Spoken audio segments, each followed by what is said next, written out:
دن کے 11 بجے ہیں۔ السلام علیکم، یہ ریڈیو پاکستان ہے۔ سونیا عدنان سے خبریں سنیے۔ پہلے اہم خبروں کا خلاصہ۔ پاکستان نے سنتاس معاملے پر ثالثی عدالت کے ضمنی حکم نامے کا خیر مقدم کیا ہے۔ وزیر اعظم نے حزب اختلاف پر زور دیا ہے کہ وہ ملک کی ترقی اور خوشحالی میں تعمیری کردار ادا کریں۔ حکومت نے یوریا کھاد کی مسلسل دستیابی یقینی بنانے کے لیے یوریا کے شعبے کو گیس کی فراہمی کا سلسلہ رواں سال 30 ستمبر تک بڑھانے کا فیصلہ کیا ہے۔ خیبر پختونخوا میں بارش سے متعلقہ واقعات میں 11 افراد ہلاک ہو گئے ہیں۔ اور اب خبریں تفصیل کے ساتھ۔ پاکستان نے سنتاس معاملے پر ثالثی عدالت کی طرف سے ضمنی حکم نامے کا خیر مقدم کیا ہے، جس میں پاکستان کے اس موقف کی تائید کی گئی ہے کہ بھارت نہ تو یک طرفہ طور پر معاہدے کو معطل کر سکتا ہے اور نہ ہی عدالت کے اختیار کو محدود کر سکتا ہے۔ پاکستان سمجھتا ہے کہ عدالت نے حالیہ پیش رفت کی روشنی میں اپنے دائرہ اختیار کی توسیع کی ہے، جس کے تحت بھارت کی طرف سے کوئی بھی یک طرفہ کارروائی عدالت یا غیر جانبدار ماہر کو زیر سماعت معاملات کا فیصلہ کرنے کے اختیار سے محروم نہیں کر سکتی۔ وزیر اعظم شہباز شریف نے مخصوص نشستوں کے بارے میں سپریم کورٹ کے آئینی بینچ کے فیصلے کا خیر مقدم کیا۔ ایک بیان میں انہوں نے قانونی ٹیم کو مبارکباد دی اور ان کی انتھک کوششوں کو سراہا۔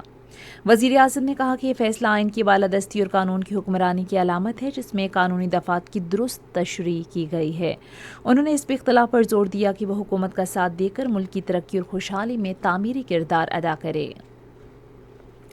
حکومت نے یوریا کے شعبے کو رواں سال 30 ستمبر تک گیس کی فراہمی بڑھانے کا فیصلہ کیا ہے تاکہ کھاد کی مسلسل دستیابی کو یقینی بنایا جا سکے۔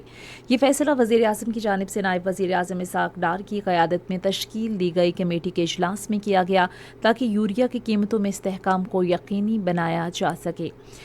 اسلام آباد کمیٹی کے اجلاس میں یوریا کے ذخیرے اور قیمتوں میں استحکام پر بھی اطمینان کا اظہار کیا گیا۔ برطانوی ہائی کمشنر جین میریٹ نے اسلام آباد میں نائب وزیر اعظم اسحاق ڈار سے ملاقات کی ہے۔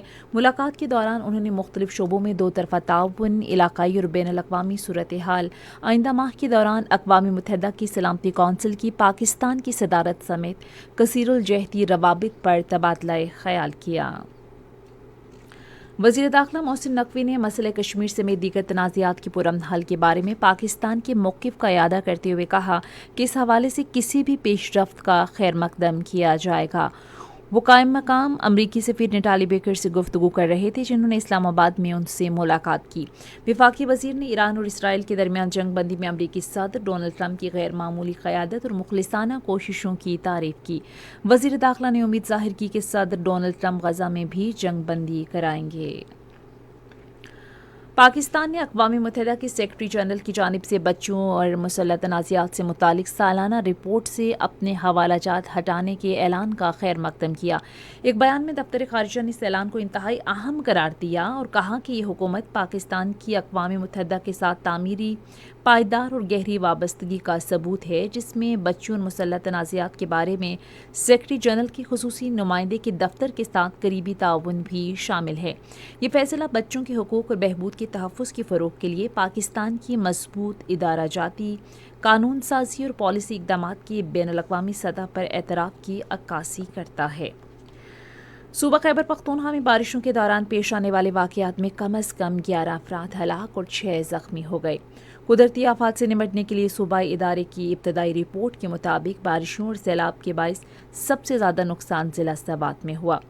ادھر پی ڈی ایم اے کا ہنگامی آپریشن مرکز 24 گھنٹے متحرک ہے۔ عوام کسی بھی ہنگامی صورتحال میں ٹول فری نمبر 1700 پر رابطہ کر کے معلومات لے سکتے ہیں اور شکایت بھی درج کرا سکتے ہیں۔ غزہ میں بے گھر افراد کو پناہ دینے والے اسکولوں اور خیموں پر اسرائیل کے حملوں میں 2 بچوں سمیت مزید 13 فلسطینی شہید اور درجنوں زخمی ہو گئے۔ فلسطینی خبر رساں ادارے وفا کے نمائندے نے اطلاع دی ہے کہ اسرائیلی جنگی طیاروں نے وسطی غزہ کے البریج پناہ گزین کیمپ میں شہداء گول چکر کے قریب شہریوں کے ایک گروپ کو نشانہ بنایا۔ خبریں ختم ہوئیں۔ مزید خبروں اور تجزیوں کے لیے آئیے ہماری ویب سائٹ پر radio.gov.pk اور فیس بک کے link radio Pakistan news official پر براہ راست ویڈیو سٹریمنگ بھی ملاحظہ کیجیے۔